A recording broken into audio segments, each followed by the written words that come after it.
الف لام را کتابن، یہ ایک کتاب ہے، انزلناہ نازل کیا ہم نے اسے، الیکا آپ کی طرف، لتخرجا تاکہ آپ نکالیں، الناسا لوگوں کو،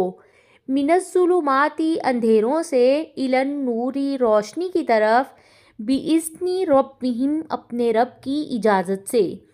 الی صراطی راستے کی طرف، العزیزی جو بہت زبردست ہے،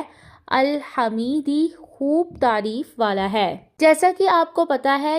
الف لام را یہ حروف مقطعات ہیں اور ان کا معنی صرف اللہ تعالیٰ ہی جانتے ہیں۔ یہاں کتاب سے مراد قرآن کریم ہے اور ظلمات سے مراد کفر اور ضلالت ہے، اور نور سے مراد ایمان اور ہدایت ہے۔ نبی کریم صلی اللہ علیہ وآلہ وسلم قرآن کریم میں